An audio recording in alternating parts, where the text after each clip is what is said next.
하나님께서 오늘 우리에게 주시는 말씀은 신약성경 누가복음 1장 15절부터 17절입니다. 지난주하고 본문이 같습니다. 누가복음 1장 15절부터 17절까지 말씀을 함께 분석하겠습니다.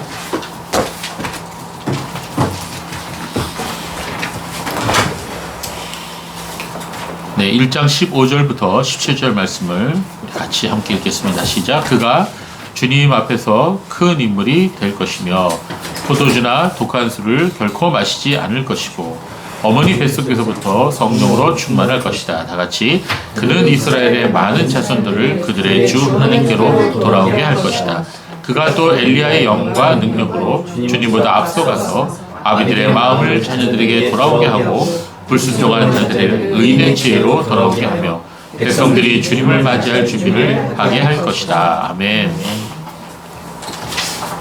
자, 우리는 지난 주일에 세례 요한이 어떤 인물이 될 것인지, 그리고 어떤 사명이 있는지, 즉 어떤 일들을 할 것인지에 대해서 하나님 말씀을 들었습니다.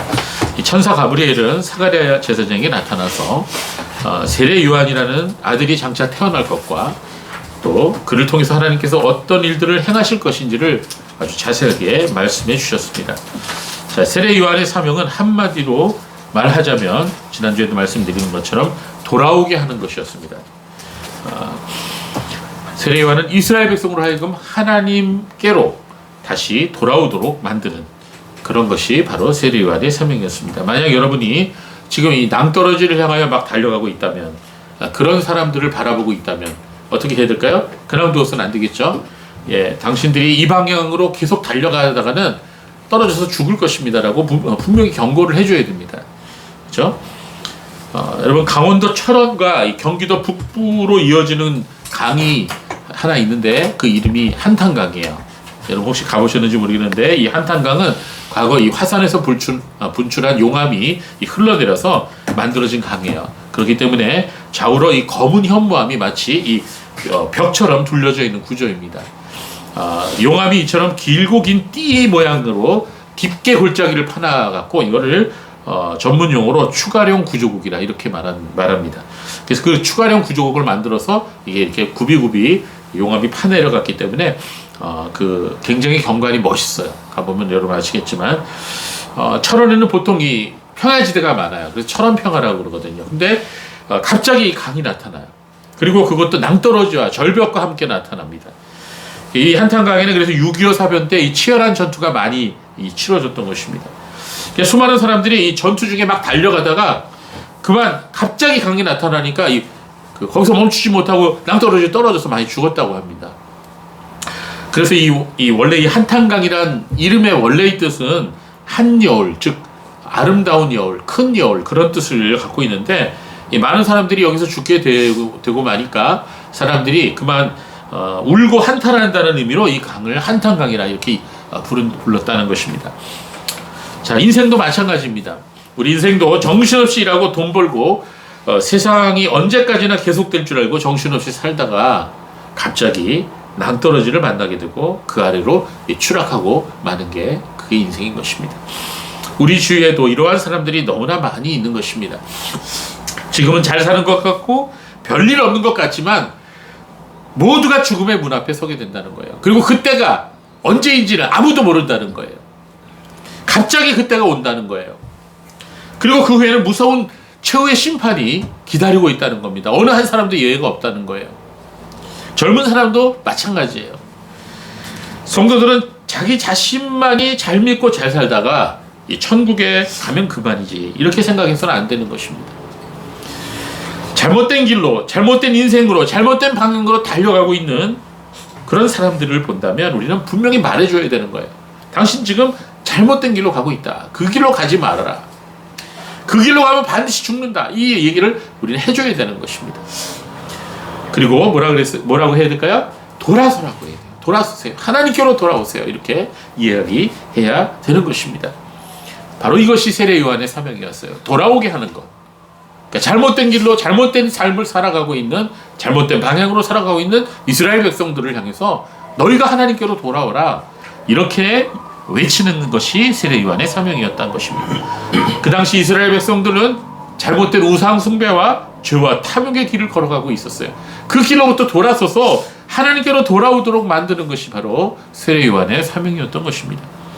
실제로 세례 요한이 요단 강가에서 회개하라고 외쳤을 때 사람들이 몰려들기 시작했어요.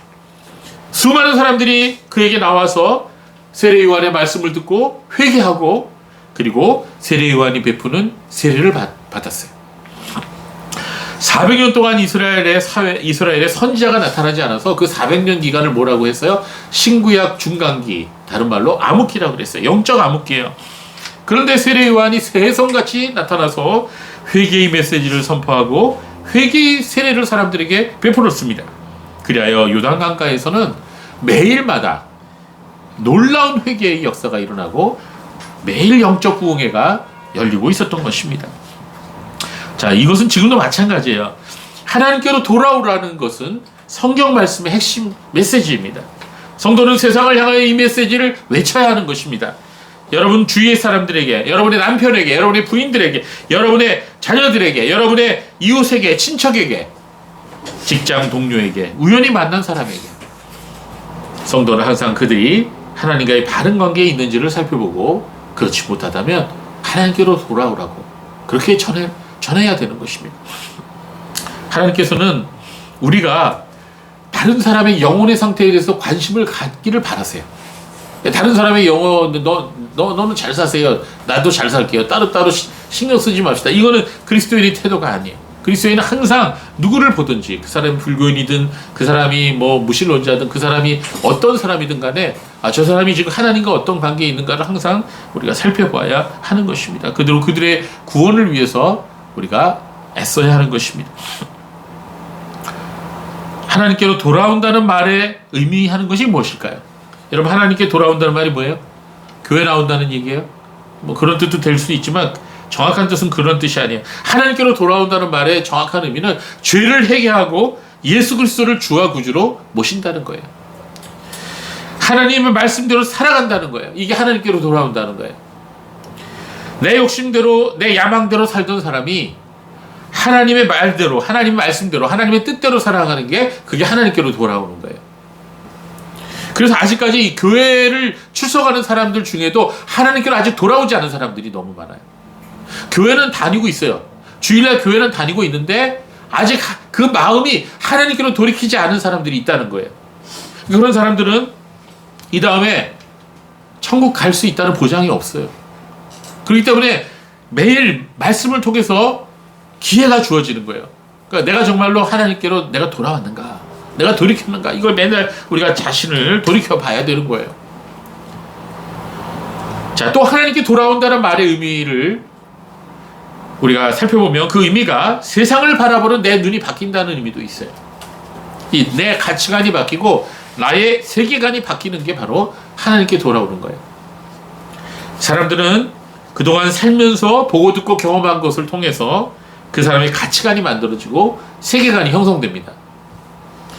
그래서 이 농부의 세계관이 다르고 그리고 학자의 세계관이 다른 거예요. 정치가의 세계관이 다르고 예술가의 세계관이 다릅니다.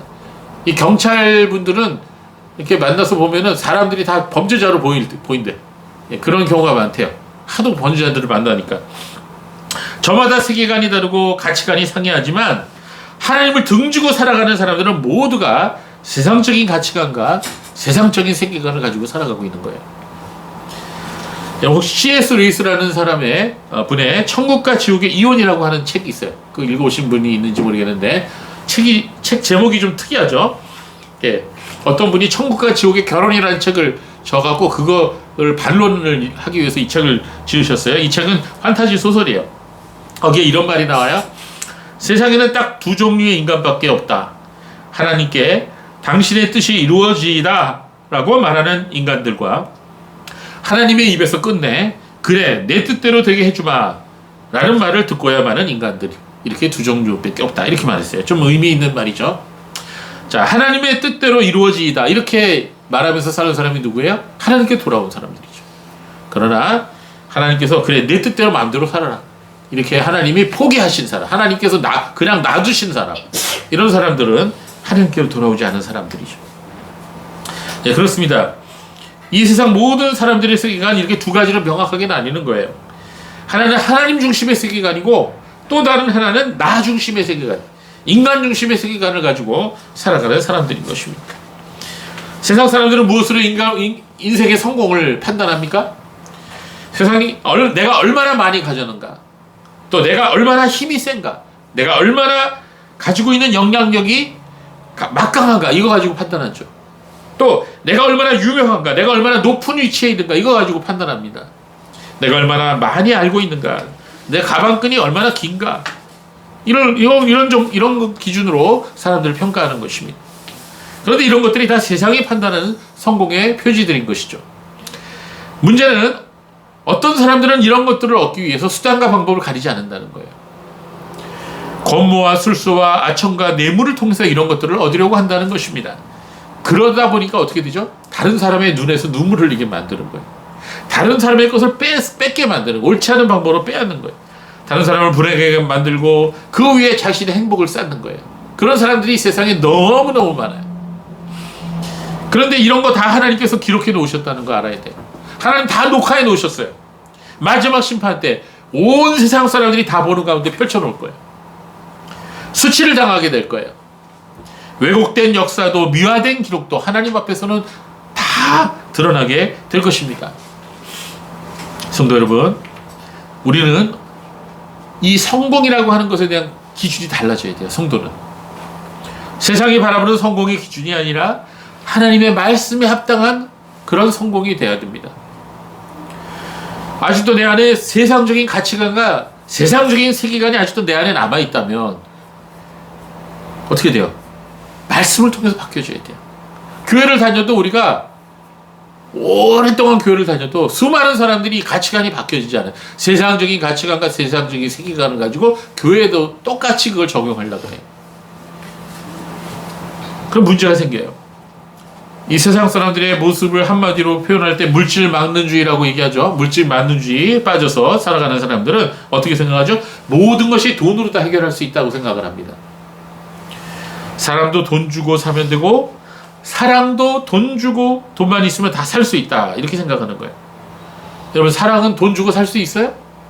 있어요, 없어요? 돈 주고 살 수 있다고 생각하십니까? 돈 주고 살 수 있다고 생각하면 착각하는 겁니다. 어떤 사람이 돈이 많아서 미인과 결혼할 수 있었다, 미남과 결혼할 수 있었다, 이렇게 해봅시다. 그러나 그 상대는 그 사람과 결혼한 게 아니죠. 그 사람을 사랑한 게 아니죠. 뭘 사랑한 거예요? 그 사람의 돈을 사랑한 거죠. 만약에 그 돈이 사라지면 그 사람도 떠나는 거죠. 사람의 생명도 돈 주고 살 수 없는 거예요. 우리 이제 영화를 보면요, 이 청부살인을 미워하는 경우가 많은데 아주 그거 잘못된 겁니다. 이 살인을 의뢰하는 사람이 그 살인하는 사람에게 뭘 주죠? 돈을 줘요, 돈을. 예, 굉장히 큰 돈을 줍니다. 자기 대신 살인을 해주기 때문에 그 대가를 지불한 거죠. 목숨값이에요. 그런데 그 돈이 그 살인을 저지른 살인 청부업자의 죄를 살 수 있을까요? 마지막 심판 때 그가 흘린 피값을 지불할 수가 있을까요? 절대로 못해요. 사람의 생명은 아무리 큰 돈으로도 지불할 수가 없습니다. 지난 2002년에 이런 사건이 있었어요. 여러분 아마 기억하실 거예요. 여대생 청부살인 사건. 기억하십니까? 예, 어떤 일이 있었어요? 2002년 3월 6일 날 이화여자대학교 법과대학의 4학년에 재학 중인 하지혜 양이라는 분이 당시 영남제분 회장의 부인인 윤길자라는 사람의 청부를 받은 살인 청부업자들에게 살해당했어요. 자, 이 윤길자 이 사람이 왜 하지혜 양을 살해를 했냐면 자신의 사위가 있는데 그 사위가 김현철 판사라는 판사예요. 이 판사가 이 여성 관계가 있다고 의심했어요. 그래갖고 누구를 의심했느냐? 이 김현철 판사, 그 자기 사위의 이종 사촌 동생인 하지혜 양을 의심한 거예요. 아무리 의심해도 그렇지 이종 사촌 동생을 의심한 거예요. 그래갖고 이 이종 사촌 동생인 하지혜 양을 납치해서 살해하도록 만들었어요. 이 청부업자들이 어떻게 했냐? 그 하지혜 양을 납치해갖고 8일 동안 가둬놓고 구타하고 공기총으로 머리에 6발을 쏴서 죽였어요. 얼마나 잔인하게 죽였는지 몰라요.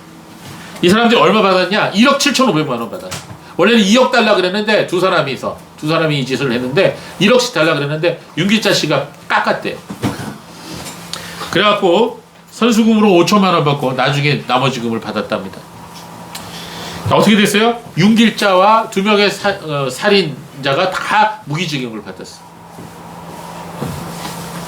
근데 이 무기징역을 받은 이 윤길자가 교도소가 아닌 신촌 세브란스 병원 VIP실 특실에서 지낸다는 보도가 2013년 그것이 알고 싶다의 방송에 나왔습니다. 그냥 끊임없이 그 의사를 매수해갖고 가짜 진단서를 만들어갖고 자기가 지금 심각한 병이 있어서 도저히 수감 생활을 못하니 병원에 가야 되겠다. 이런 식으로 수십 번 만들어갖고 거의 감옥에서 생활한 게 아니고 병원 특실에서 생활했다는 거예요. 이게 이제 사회에 보도되니까 사람들이 너도 나도 이제 영남제분 불매 운동이 벌어졌어요. 그래서 이 영남제분이 상호를 2015년에 바꿨죠. 뭐라고 바꿨어요? 한탑이라는 회사로 바꿨어요. 한탑. 성도 여러분, 이러한 모습이 바로 인간의 모습이에요. 이 돈이면 뭐든지 다 할 수 있다라고 생각하는 사람들이 세상에 많이 있는 거예요. 그리고 그들은 이런 사람의 생명까지도 돈 주면 내가 마음대로 좌지우지할 수 있다 이렇게 생각을 하는 것입니다. 물론 여러분 돈이 없으면 많이 불편하죠. 네, 돈이 없으면 참 불편해요. 거기다 빚까지 있으면 삶이 더욱 힘들어요. 제가 경험해봐서 알아요. 그러나 하나님께서는 가난한 사람들을 외면하지 않으신다고 말씀하셨어요. 네, 시편 68편 5절 오늘 말씀이 처음 나오네요. 우리 함께 읽어볼까요? 시작. 자기의 거룩한 처소에 계신 하나님은 고아의 아버지시며 과부의 재판장이시다. 여러분 여기 고아와 과부라는 그 두 사람은 그 당시 구약에서 가장 살기 힘든 사람들이에요. 부모가 없이 사는 사람, 아이들, 그리고 남편 없이 사는 홀로 된 여인들. 그 당시에는 이분들이 사회적으로 가장 약자들이었어요. 취약한 계층. 바로 이런 분들을 하나님께서 돌보신다 이렇게 말씀하고 있어요. 야고보서 2장 5절에도 나오죠. 시작. 한번 읽어볼까요? 시작. 나의 사랑하는 형제들아 들어라. 하나님께서 세상에서 가난한 자들을 택하여 믿음에 부유하게 하시고 자기를 사랑하는 자들에게 약속하신 그 나라의 상속자로 삼지 않으셨느냐. 예, 이게 뭐라 그랬어요? 야고보 사도가 뭐라 그랬습니까? 교회에 하나님께서 가난한 사람들을 불러서 그들에게 믿음에 부유하게 하시고 그들로 하여금 하나님 나라의 상속자로 삼으셨다고 했어요. 그렇다면 부자들은 하나님 나라 못 가느냐? 그런 건 아니에요. 그런 건 아니지만 부자들은 상당히 가기 힘들어요. 그럼 가난하면 무조건 천국에 갈 수 있냐? 그건 또 아니에요. 그건 아니에요. 그러나 가난한 자들이 하나님께서 결코 그들을 버려두지 아니하신다. 그리고 믿는 사람들 중에는 가난한 사람들이 대부분이에요. 예나 지금이나 마찬가지입니다. 그러므로 여러분 소망을 가져야 돼요. 주님께서는 사랑하는 자녀들을 결코 버리지 아니하십니다. 주님께서는 우리가 필요한 일용할 양식을 매일 구하라고 주기도문에서도 가르쳐 주셨죠. 예, 그래서 하나님은 결코 가난한 사람들을 외면하지 아니하신다고 말씀하고 있습니다. 전에 말씀드렸듯이 우리가 가지고 있는 모든 것이 잠시 사용하는 것이라 이렇게 말씀드렸어요. 빌려서 사용하는 것이다. 다 렌탈이라고 말씀드렸죠. 이 세상에서의 삶이 다 끝나면 모두 다 내려놓고 가야 되는 거예요. 아무것도 가져갈 수 없는 것이 인생인 것입니다. 그래서 우리는 어떻게 해야 될까요? 우리는 우리가 많이 가지고 있지 못하더라도 적게 있는 것이라도 우리가 항상 나누면서 살아야 돼요. 빵이 하나 있으면 반쪽으로 나눠서 같이 나누어 먹고, 이게 성도의 자세예요. 그러니까 성도는 자기가 가진 것이 많든 적든 간에 항상 나눌 수 있는 자세가 돼 있어요. 그렇게 되다 보면 하나님께서 더 채워주세요. 하나님을 의지하세요. 하나님을 믿으세요. 성도는 세상을 살아가면서 그 목적이 있어요. 그 목적이 뭐예요? 바로 전에 말씀드린 것처럼 철이 드는 거예요. 신앙의 철이 드는 거예요. 하나님의 뜻을 이해하는 거예요. 그렇게 되면 어떻게 돼요? 우리의 가치관이 바뀌어요. 세상을 보는 눈이 바뀌어요. 인생을 살아가는 우리 인생을 바라보는 눈이 바뀌어 나가는 거예요. 그게 신앙에 발전하는 거예요. 근데 사람이 이 바뀐다는 게 이 사람의 힘으로 사람의 노력으로는 불가능합니다. 오직 하나님 말씀이 하나님께서 성령을 통해서 우리를 바꾸십니다. 그래서 우리는 부지런히 어떻게 해야 돼요? 말씀을 부지런히 읽고 묵상하면서 기도해야 돼요. 그래야 나 자신도 바뀌고 다른 사람도 바뀌게 되는 거예요. 성령의 능력으로 사람이 변화되는 것입니다. 그 다른 방법은 없는 것입니다. 오늘 본문인 누가복음 1장 16절 우리 다시 한번 읽어볼까요? 시작. 그는 이스라엘 많은 자손들을 그들의 주 하나님께로 돌아오게 할 것이다. 그렇습니다. 세례 요한의 삶의 목표는 태어날 때부터 분명한 것이었습니다. 그래서 많은 사람들을 하나님께로 돌아오게 하는 것이었습니다. 자, 많은 사람들이 삶의 목표가 무엇인지 모르고 살아가는 경우가 많아요. 또 잘못된 삶의 목표를 가지고 그 목표를 달성하기 위해 살아갑니다. 그러나 그것을 막상 성취한다 하더라도 만족하지 못하고 허무함을 느끼게 될 것입니다. 자, 누구든지 삶의 목표가 있죠? 그 삶의 목표가 고상하든지 아니면은 고상하지 않고 저급하든지 그 차이일 뿐이지 누구나 다 삶의 목표가 있죠. 자, 돈을 사랑하는 사람들은 돈 버는 게 인생의 최대 목표예요. 명예와 인기를 원하는 사람들은 그것을 얻기 위해 수단과 방법을 가리지 않습니다. 여러분, 쾌락을 즐기고 사랑하는 사람들 세상에 참 많아요. 자, 그런 사람들은 그 쾌락을 얻기 위해서 그 무엇도 지불할 준비가 되어 있어요. 돈도 아끼지 않습니다. 그래서 여러분, 아주 돈이 많은 사람 빼고는요, 이 쾌락에 중독된 사람들은요, 나중에 빈털터리가 될 위험이 있어요. 마약도 마찬가지죠. 마약에 중독된 사람도 결국은 있는 돈 다 잃어버려요. 왜? 사람이 그 쾌락이라든지 마약이라든지 이런 그 유혹이 너무나 강하기 때문에 자기가 지금 먹고 살아야 되는 것까지도 전부 다 마약 사는데 돈 쓰고 쾌락을 위해서 지불합니다.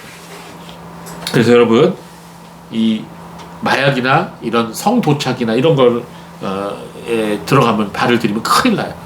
그래서 그럴 때는 빨리 도움을 청해야 돼요. 내가 이렇다는 전문가의 도움을 청하고 또 다른 성도들의 도움을 청해야 됩니다. 이 성도착이나 성에 중독된 사람들의 이 삶의 목표는 자나깨나 이 성적 쾌락을 즐기는 거고 마약도 마찬가지. 그래서 자기 자신의 몸도 다 망치고 다른 사람들의 마음에 고통을 주고 다른 사람들의 삶도 망치게 되는 것입니다. 지금 여러분이 유튜브에 가면은 보실 수 있겠지만 미국의 필라델피아라고 하는 도시 굉장히 아름다운 도시였는데 그 도시에는 지금 좀비들이 시내 거리를 방황하고 있다고 그러죠. 저도 봤어요. 영상 보니까 막 그냥 사람들이 이러고 이러고 막 돌아다닙니다. 마약에 취한 채로 아주 몰골도 이상해지고 이상한 행동을 하는 남녀들의 모습이 마치 영화에서 보는 그 좀비들과 너무 흡사해요. 그렇습니다, 여러분. 이 쾌락이라고 하는 것, 이 마약이라고 하는 것이 사람을 완전히 망하게 만드는 거예요. 좌파 종북 사상에 물드는 사람도 좀비와 같아요. 이 포스트 모더니즘에 취한 사람들이 미국에도 너무나 많고 우리나라에도 너무 많아요. 특히 대학에 많아요. 대학에 배운다는 사람들이 이 포스트 모더니즘에 심취했어요. 이런 사람들이 좀비나 다름없습니다. 그들은 사상과 생각이 잘못된 가치관과 논리로 가득 차 있어서 그것이 행동으로 나타나게 되면 세상이 지옥처럼 변하는 거예요. 이러한 삶의 목표를 가지고 살아가는 사람들이 이미 현실에서 지옥을 경험하면서 살아가게 되는 것입니다. 그들의 마음 중심에는 이기심과 탐욕이 자리 잡고 있어서 그것이 자기를 정복하고 조종하고 있다는 것을 깨닫지 못하는 것입니다. 그렇지 않은 사람들도 대부분 세상적인 가치관을 가지고 사는 사람들의 공통점이 있는데 그것은 바로 이기심과 교만이에요. 자기 자신을 위해서만 살아가는 거예요. 자기 자신을 위해서 살아가는 사람들의 특징이 있어요. 남이 잘 되는 거 못 참아요. 그래갖고 어떤 방법을 써서라도 이거 뒤집어 엎어야 되는 거예요. 그래서 어떤 사람들은 마치 정의를 위해서 싸우는 것 같지만 속마음은 그렇지가 않아요. 가난한 사람들을 위해서 자기가 일한다고 하지만 그것은 거짓말입니다. 내가 권력을 잡아서 내 배만 배불리겠다는 그것이 바로 포스트 모더니즘을 말하는 사람들, 공산주의자들의 생각입니다. 여러분 이 거리에서 이 민노총이나 이런 집회들 참여하는 사람들 보세요. 실제로는 거기 알부자들 되게 많아요. 연봉이 7천, 8천 넘어가는 사람들 되게 많습니다. 진짜로 어려운 사람들은 거기 나와서 데모할 시간이 없어요. 그 사람들이 왜 그래요? 더 가지고 싶어서 저러는 거예요. 더 가지고 싶어서. 여러분 이 삶의 목표가 잘못되면 인생도 잘못되는 것입니다. 세례 요한의 삶의 목표는 많은 사람들을 하나님께로 돌아오는 것이었어요. 제가 예전에 어떤 분에게 물으니까 꽤 오래된 일인데 당신의 삶의 목표는 무엇입니까? 좌우명이 무엇입니까? 했더니 이렇게 대답하더라고요. 살면 전도, 죽으면 천당. 아주 짧아요. 아주 명쾌하게 짧더라고요. 자기는 살면 전도하고 죽으면 천당 간대요. 예, 옛날에 그런 분들이 많았어요. 옛날에 우리 전도하는 분들, 옛날에 기도 많이 하는 분들이 이런 목표를 가지고 사는 분들이 많았습니다. 살면 전도, 죽으면 천당. 내가 살아있는 한 내가 복음을 전하고 살겠다. 그리고 내가 죽으면 하나님 나라에 간다. 이런 마음을 가지고 살았다는 것입니다. 사실 이거 가지고 비판하는 사람들도 있는데 저는 그렇게 생각하지 않습니다. 오늘날 그리스도인들이 이러한 단순한 이 믿음을 회복해야 된다고 저는 생각을 해요. 성도는 사나 죽으나 하나님의 영광을 위해서 살아가는 존재들이에요. 저는 하나님의 영광을 위해 산다는 말의 의미를 사실은 옛날에 잘 몰랐어요. 말씀을 읽고 기도하면서 하나씩 하나님의 영광을 위해서 산다는 게 무엇인지 깨닫게 됩니다. 자, 여러분, 혹시 여러분 살면서 이런 질문을 해봤어요? 난 왜 이렇게 아무것도 없지? 난 왜 이렇게 하는 일마다 이렇게 안 되는 거지? 난 왜 이렇게 키가 작지? 왜 이렇게 외모가 형편없지? 혹시 이런 고민 하신 적이 있어요, 없어요? 있어요, 없어요? 솔직히 얘기해봐요. 있어요. 예. 저도 이런 고민을 많이 했거든요. 자, 그럼 이제 누구 탓을 하죠? 부모 탓을 하죠. 환경 탓하죠. 나는 왜 이렇게 흙수저지? 그런 낙심을 합니다. 자, 이런 태도로 계속 살아가게 되면 어떻게 될까요? 마음이 병이 들어가요. 자, 그런데 이것은 자기 자신에게만 초점을 맞추고 살기 때문에 그래요. 그러니까 여기서 나아지지 못합니다. 이런 불평과 이런 불만과 이런 고민을 하면서 거기에 파묻혀서 살면 내 자신이 조금도 거기서 탈출하지 못해요. 실제로 가난에서 탈출하기 원하고 실제로 내가 나의 그 외모에서 탈출하기 원한다면 그런 고민에서 탈출하기 원한다면 우리가 그 고민에 갇혀 있어서는 안 돼요. 어떻게 될까요? 예, 이제는 하나님 앞에 하나님의 영광을 위해서 살겠다고 결심을 해요. 여러분, 하나님의 영광을 위해 사는 사람들이 그렇다고 부자가 되는 건 아니에요. 가난해요. 가난한 사람들이 더 많아요. 아픈 사람도 더 많아요. 그러나 중요한 거는 삶의 목적과 의미가 달라지기 때문에 그 삶 속에서 진정한 보람과 기쁨을 찾게 돼요. 그리고 하나님께서 그런 사람들을 내버려 두지 않으십니다. 그래서 우리가 정말로 우리의 삶을 하나님 중심으로 바꿔야 됩니다. 그럼 어떻게 될까? 우리의 얼굴 표정마저도 바뀌게 됩니다. 그리스도인이 된다는 것은 무엇을 의미하죠? 그것은 하나님의 자녀가 된다는 것은 삶의 목표가 바뀌는 것입니다.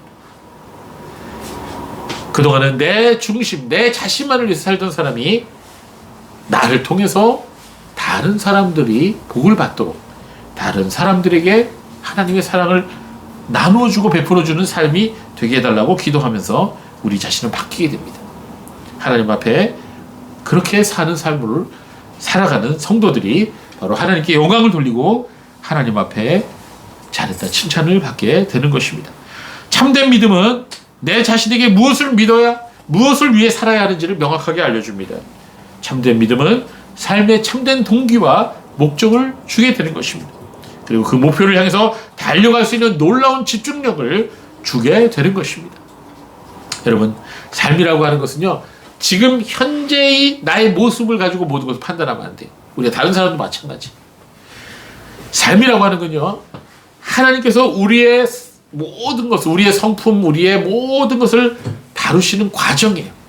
그렇기 때문에 우리가 오늘 말씀을 듣고 오늘 그 말씀에 응답하면서 하나님 앞에 우리가 순종하며 나아갈 때 우리가 모르는 사이에 하나님께서 우리의 삶 속에 일하십니다. 그래서 우리의 삶이 나아지도록 또 우리의 삶이 좀 더 하나님 뜻대로 변화되도록 우리를 인도해 주실 것입니다. 자, 오늘 말씀 17절을 다시 한번 읽어보겠습니다. 시작. 그가 또 엘리야의 영과 능력으로 주님보다 앞서가서 자기 아비들의 마음을 자녀들에게 돌아오게 하고 불순종한 자들을 의인의 지혜로 돌아오게 하여 백성들의 주님을 맞이할 준비를 하게 할 것이다. 자, 오늘 본문의 말씀대로 세례 요한의 역할 중 하나는 아비들의 마음을 자녀들에게 돌아오게 하는 것이다 라고 말씀하고 있는데요. 이 말씀이 의미하는 바가 무엇일까요? 아비들의 마음을 자녀들에게 돌아오게 한다. 이 성경 말씀은 좀 난해한 구절 중에 하나인데요. 말라기 4장 5절 6절의 말씀을 인용한 것입니다. 말라기 4장 5절 6절 말씀 우리 같이 한번 읽어볼까요? 시작. 보아라, 여호와의 크고 두려운 날이 이르기 전에 내가 너에게 선지자 엘리야를 보낼 것이다. 그가 아버지의 마음을 자녀에게, 자녀의 마음을 아버지에게로 돌이킬 것이다. 그렇지 않으면 내가 와서 이 땅을 진멸함으로 칠 것이다. 자, 여러분, 이 말라기 선지자는 일찍이 말세에 하나님께서 엘리야 선지자를 다시 보내실 것임을 예언하고 있어요. 그리고 예수님께서도 이 세례 요한이 장차 오기로 한 엘리야가 바로 맞다고 말씀하셨어요. 마태복음 11장 14절에 보면 너희가 받아들이기 원한다면 바로 그가 오기로 되어 있는 엘리야다. 이렇게 예수님 말씀하셨습니다. 자, 그러면서 말라기 4장 5절 6절 말씀은 바로 이 세례 요한의 말씀을 인용하면서 세례 요한과 밀접한 관계를 지어서 지금 말씀하고 있습니다. 즉 세례 요한은 말라기 선지자의 말씀처럼 아버지의 마음을 자녀에게 그리고 자녀의 마음을 아버지에게로 돌이키는 것이라 이렇게 말할 수가 있는 것입니다. 자, 이 칼빈 목사님께서는 이 구절을 이렇게 주석했어요. 아버지를 아들에게 돌아오게 하는 것은 양자를 분쟁에서 끌어내어 제정신을 갖게 하는 것이다. 자, 이 말씀을 통해서 알 수 있는 사실은 당시 백성들이 얼마나 산산이 마음이 흩어져 놓았는지, 그들 사이에 얼마나 많은 분열이 있었다는 것인지를 우리로 알게 하는 것이다. 자, 엘리야 당시에도 백성들이 얼마나 비참하게 타락해 있으며 그들이 아브라함의 후손이라는 소리를 어디 가서 자랑할 수 없을 정도로 그렇게 많이 타락했는데 그들을 다시 하나님의 질서로 이끈 사람이 엘리야였다. 이렇게 칼빈 목사님은 이 구절을 주석했습니다. 네, 그렇습니다. 구약의 엘리야가 선지자가 활동했던 시절은 아합 왕이 다스렸던 시대고 가장 이스라엘 역사에 우상 숭배가 극심했던 사회가 그로 인하여 극도로 타락했던 상태였어요. 시대가 우상 숭배와 악으로 가득해지면 어떻게 되죠? 가치관이 혼란해지고 법이 무너지고 사회의 기반이 흔들려요. 그래서 어떻게 돼요? 악한 자들이 오히려 더 횡포를 부리고 큰 소리 냅니다. 그렇게 되면 사람들의 마음이 흉해지고 사람들의 마음이 사분오열되는 거예요. 한 가정 안에서도 마음이 분열되고 서로의 마음이 나뉘게 되는 거예요. 자, 세례 요한이 활동했던 시대도 마찬가지였어요. 예수님이 오셨을 때도 이스라엘 백성들의 사회가 어땠느냐? 자식의 마음이 부모를 떠나 상태를 넘어서서 부모의 마음이 자식을 떠난 상태가 될 것이라는 거예요. 자, 일반적으로 자식이 부모를 사랑하는 것보다 부모가 자식을 사랑하는 게 더 크죠. 그런데도 불구하고 이 마지막 때에는 이 세상이 타락하면 극도로 타락하게 되면 어떻게 돼요? 부모의 마음마저도 자식에서 떠나가게 된다는 거예요. 그 말은 뭐예요? 이 가족들이 다 뿔뿔이 헤어지게 된다는 거예요. 마음이 다 갈라지게 된다는 거예요. 그래서 세례 요한 시대에는 이 로마 제국의 지배하에 있었는데 이 가족들마다 다 생각이 틀려요. 부모는 로마 제국에 협조해서 살아야 된다. 우리가 잘 살려면 이렇게 얘기를 하는데 그렇지 않고 아들은 아니라고 이스라엘에 독립하려면은 열심당, 젤롯 당에 가입해야 된다. 이렇게 말하는 아들이 있었다는 거예요. 또 형제들끼리도 서로 의견이 틀려. 큰형은 바리새파 당이에요. 작은 아우는 사두개파를 지지해요. 이런 식으로 마음이 나뉘었어요. 가족들이 다 생각이 틀려요. 종교 지도자들은 헤아릴 수 없는 위선으로 가득했고 그들은 전부 다 뻔뻔스러운 범죄자들이요 방탕아들로 가득했던 것입니다. 일반 백성들도 타락의 길을 걷고 있었어요. 우상숭배가 가득했습니다. 하나님을 향한 경배는 사라지고 미신으로 가득했던 것입니다. 그게 바로 세례 요한이 활동할 때의 이스라엘 사회였어요. 영적으로 매우 혼란하고 어둠으로 가득했던 거예요. 지금 우리나라하고 똑같아요. 지금 현재 우리 이 대한민국의 현실과 똑같습니다. 그래서 한 사회가 타락할 때 가장 먼저 타락하는 게 뭐예요? 성직자들이에요. 성직자들이 타락하면 그 사회는 소망이 없는 거예요. 지금 우리나라가 지금 그런 거예요. 그리고 가정이 나눠지는 거예요. 가정이 막 나눠지면 그게 이제 세상이 극도로 타락했다는 거예요. 마귀는 가정을 허물고 교회를 허무는 일을 해요. 왜 사람들이 가정을 외면하고 사회를 어지럽히고 나라를 무너지게 만드는 걸까요? 사람들이 마음이 병들었기 때문에 그런 거예요. 그들의 영혼이 마귀의 종이 되었기 때문에 그런 거예요. 죄와 탐욕과 이기심이 또 우상숭배가 마음속에 가득해졌기 때문인 것입니다. 그래서 사람들 사이에 사회 안에는 평화라고 하는 것을 조금도 찾아볼 수가 없는 것입니다. 예, 그렇습니다. 오늘 이런 본문의 말씀대로 분열과 이런 혼란의 모습으로 가득했던 세례 요한이 그런 세례 요한의 시대에 하나님께서는 이 세례 요한의 사역을 통해서 그 사회를 회복시키셨던 것입니다. 여러분, 하나님의 은혜가 역사할 때 어떻게 되죠? 한 개인의 마음이 치유가 되죠. 마찬가지로 가정이 치유가 되고 하나님의 역사하실 때 그 사회가 치유가 되는 거예요. 이건 인간의 힘으로 할 수가 없는 거예요. 자, 오늘 말씀에 보면 세례 요한은 불순종하는 자들을 의인의 지혜로 돌아오게 하는 그런 일을 감당할 것이다, 이렇게 말씀하고 있습니다. 하나님과의 관계가 회복될 때 사람과의 관계도 회복된다고 말씀드렸어요.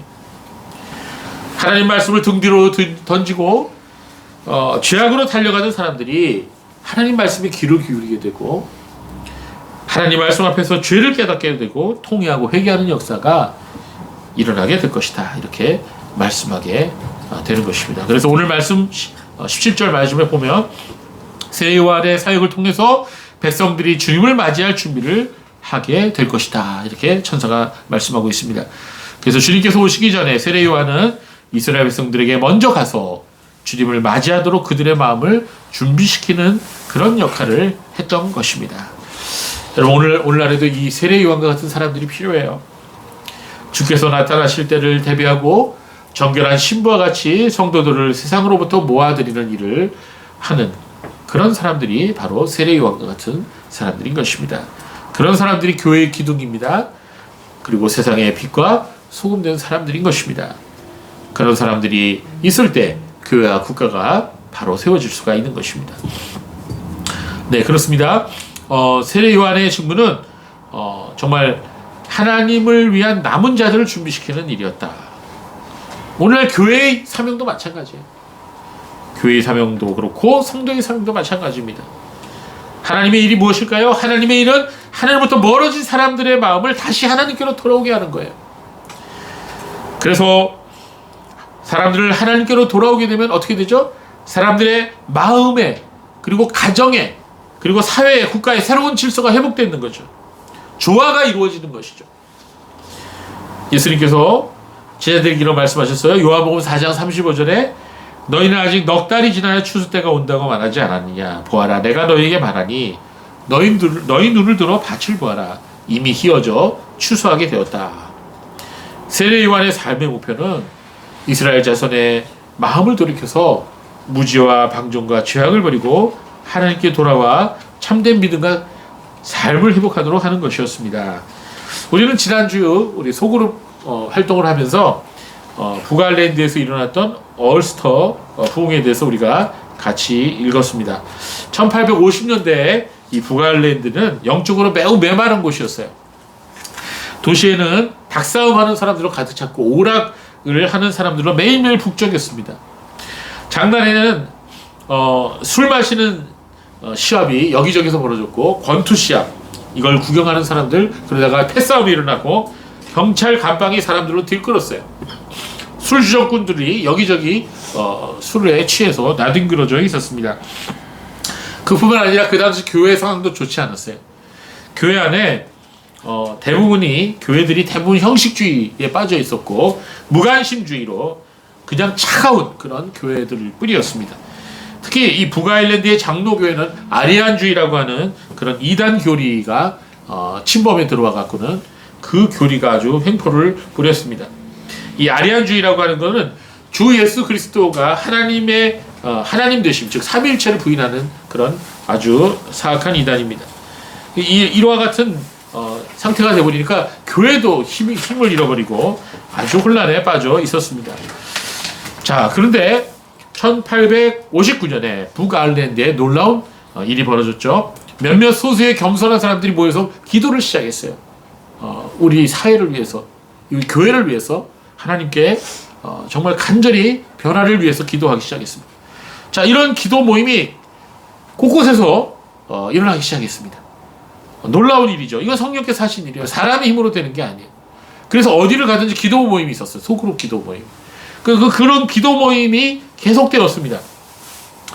자, 수백 명의 신자들이 비가 내리는 진창에서 무릎을 꿇고 자기의 죄를 회개하면서 하나님을 찬양하는 그런 놀라운 일들이 벌어지기 시작했습니다. 바로 이 부흥의 역사가 수십만 명을 주께로 돌아오게 한 바로 얼스터 부흥이었다는 거예요. 이 얼스터 부흥에 수많은 젊은이들도 꼬꾸라져서 하나님께로 돌아왔어요. 이 부흥 운동의 결과로 1860년에 안트링 카운티에는 어떤 일이 벌어졌어요? 여러분이 지난주에 읽은 것처럼 경찰서에는 구치장이 비어버렸어요. 예, 조사해야 할 범죄 행위가 없어져 버렸어요. 판사들에게 일거리가 없었어요. 재판할 일이 없어졌어요. 술집이 문을 닫았습니다. 알코올 소비량이 급감했으며 위스키 공장은 팔려나갔어요. 경마장에는 판매고가 95%나 하락했습니다. 한 목사님이 이렇게 기록하였어요. 옛날에는 사람들을 교회로 데려오는 것이 너무너무 어려웠는데 지금은 사람들을 교회에서 나가게 하는 게 어렵다. 왜 그러냐? 예배드리고 축도를 끝난 후에도 끊임없이 사람들이 기도하느라고 나가지 않는다는 거예요. 하나님을 향해서 간절히 기도하고 간구하느라고 보통 새벽이 되어서야 그 기도가 마무리되었다. 얼마나 그들의 간절한 기도가 오래되었으면.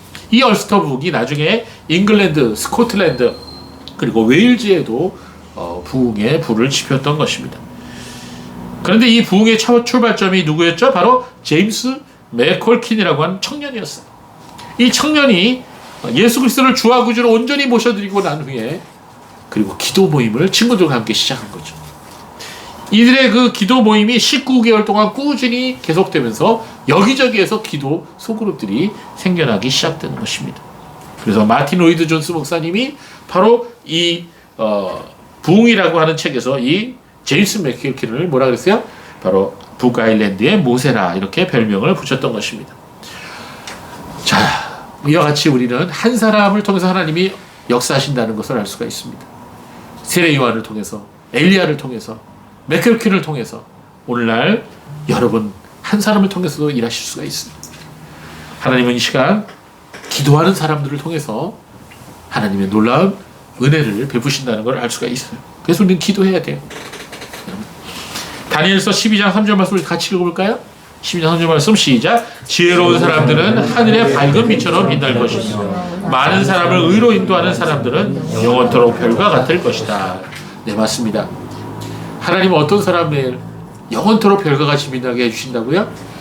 많은 사람들을 옳은 길로, 의의 길로 인도한 사람이다. 많은 사람들을, 뭐 한 사람이라도 괜찮아요.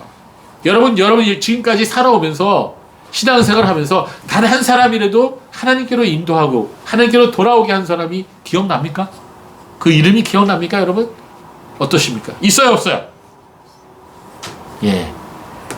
여러분, 이거를 여러분이 심각하게 한번 생각해 봐야 됩니다. 예.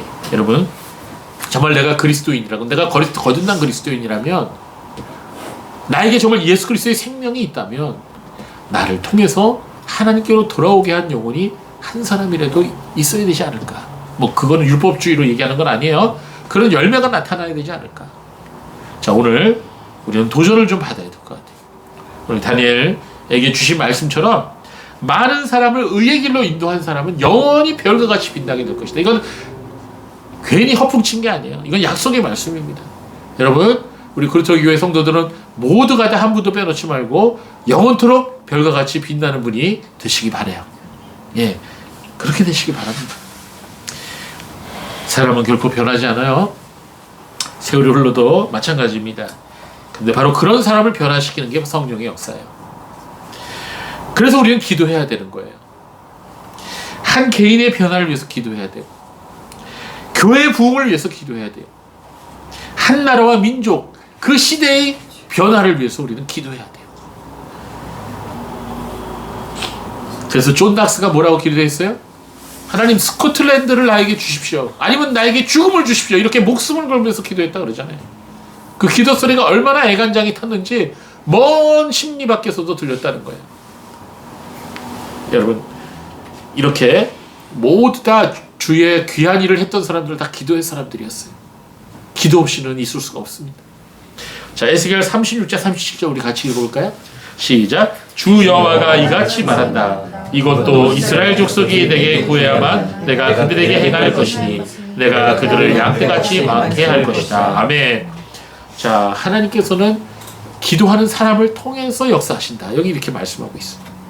예, 그래서 성도 여러분, 우리 모두 부흥을 위해서 기도합시다. 이 나라가 지금 정말 소망이 없다.